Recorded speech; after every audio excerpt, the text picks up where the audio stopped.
अब उदाहरण 2 हल करते हैं। केंद्र ओ वाले वृत्त पर बाह्य बिंदु टी से दो स्पर्श रेखाएं टी पी तथा टी क्यू खींची गई हैं।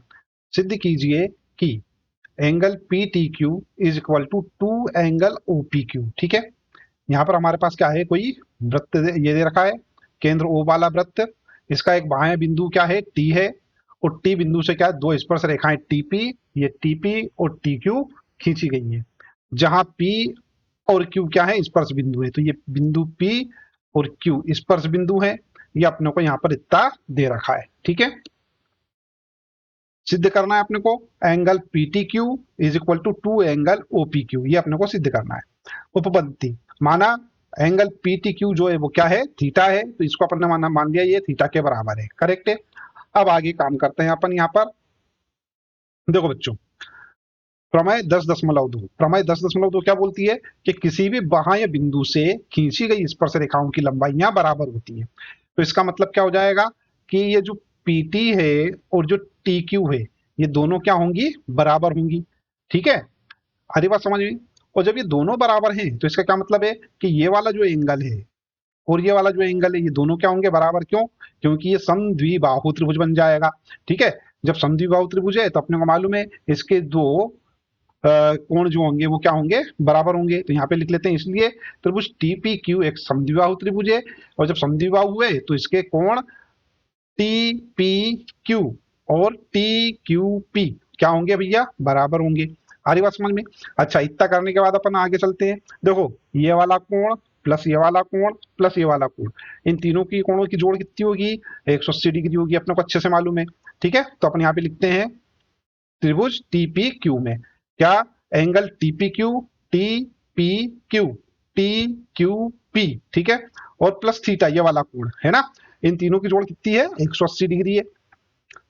तो अपन यहाँ पे लिख सकते हैं बच्चों टी पी क्यू, ये तो वही का वही उतार दिया, कॉपी कर दिया अपन ने यहाँ पर। तो ये देखो, ये जो टी पी क्यू है, ठीक है, ये जो टी पी क्यू है, ये जो टी क्यू पी है, इसकी जगह अपन टी पी क्यू लिख सकते हैं। क्यों? क्योंकि ये दोनों बराबर है, ये दोनों बराबर है, तो किसी की जगह पे कोई सा भी लिख दो। तो अपन ने टीपी क्यू लिख दिया यहाँ पर। ठीक है, तो ये टीपी क्यू और टीपी क्यू ये क्या हो जाएंगे, जुड़ के दो टीपी क्यू हो जाएंगे, प्लस थीटा बराबर क्या है, 180 डिग्री। ठीक है, अब अपन थोड़ा इसको आगे हल करते हैं नेक्स्ट पेज पर। तो देखो, ये तो थीटा है हमारे पास जो अच्छे से मालूम है ना। अब यहाँ पर ध्यान दो, two T P Q plus theta is equal to 180 degree, जो अपन ने पिछले पेज पर कर लिया था। अब यहाँ पर अपन क्या करते हैं, इस थीटा को दूसरी तरफ पहुंचा देते हैं, क्या हो जाएगा 180 माइनस थीटा। ठीक है, अब ये इसको क्या लिख सकते हैं अपन, 180 माइनस थीटा अपॉन 2। क्यों? ये जो 2 है इसको अपन क्या कर दिया, अपॉन में लेके आ गए। करेक्ट है, यहाँ तक कुछ कठिन काम। चलिए आगे बढ़ते हैं। अब देखो बच्चों, ये तो दो तो अपन का लिया है, अपन इसको अपॉन में लिया है, तो क्या हो जाएगा, ये 180 बाय 2 दैट इज 90 है ना, माइनस 1/2 थीटा। ठीक है, ये हो गया यहाँ पर। अब प्रमेय 10.1 से त्रिज्या स्पर्श रेखा पर क्या होती है भैया, लंब होती है। तो इसका क्या मतलब हुआ कि टी पी ओ ये वाला जो एंगल है ये 90 डिग्री का होगा। ठीक है, तो एंगल ओ पी टी बराबर क्या हो गया हमारे पास, 90 डिग्री का हो गया ये वाला एंगल। करेक्ट है। अब यहाँ पर ध्यान दो बच्चों, एक तो ये वाला एंगल प्लस ये छोटा सा एंगल, इन दोनों को यदि अपन जोड़ते हैं तो वो किसके बराबर आएगा, 90 डिग्री के बराबर आएगा। करेक्ट है। तो यहां अपन लिखते हैं एंगल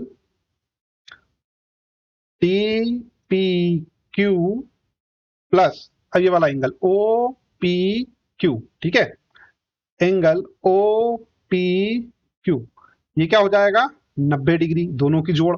क्यों? यहां से यहां तक तो 90 डिग्री आ रहा है ना ये, अब ये 90 डिग्री हो गया।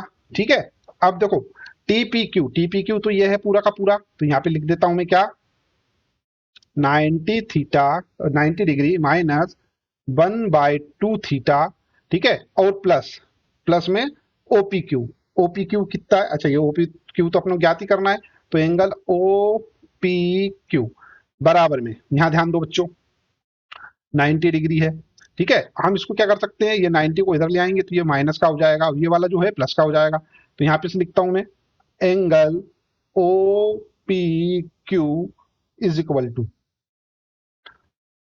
ये 90 डिग्री ऐसा का ऐसा लिख दिया मैंने, ये वाला 90 डिग्री दूसरी तरफ जाएगा तो माइनस का हो जाएगा, और ये 1/2 थीटा दूसरी तरफ जाएगा तो प्लस का हो जाएगा। तो ये लिख देता हूं मैं 1/2 थीटा। ठीक है, इससे ये कैंसल हो जाएगा, है ना, ये प्लस का ये माइनस का। क्या बचेगा, angle O P Q is equal to क्या आ जाएगा, 1/2 थीटा। अभी 2 चला जाएगा इधर तो ये हो जाएगा 2 एंगल ओ पी क्यू बराबर क्या आएगा, थीटा। लेकिन थीटा तो किसके बराबर है, थीटा हमारे पास बराबर है पी टी क्यू के। करेक्ट है, ये तो हमारे पास क्या है, पी टी क्यू के बराबर है। तो यहां पे लिख देता हूं मैं 2 angle O P Q is equal to angle P T Q, angle P T Q, और angle P T Q is equal to angle 2 O P Q. यही तो अपने को सिद्ध करना था, यहां लिख देते हैं अपन, यही सिद्ध करना था। ठीक है, आशा करता हूं यह वाला प्रश्न भी आपको समझ में आ गया होगा। अच्छा बच्चों, जो भी चैनल पे नए छात्र हैं, जो भी जिन्होंने अभी तक चैनल को सब्सक्राइब नहीं किया है, वो चैनल को सब्सक्राइब कर लीजिए। साथ ही साथ में नोटिफिकेशन वाला जो बेल आइकन है उसको जरूर प्रेस कर दीजिएगा, और वीडियो को लाइक तो आपने कर ही दिया होगा।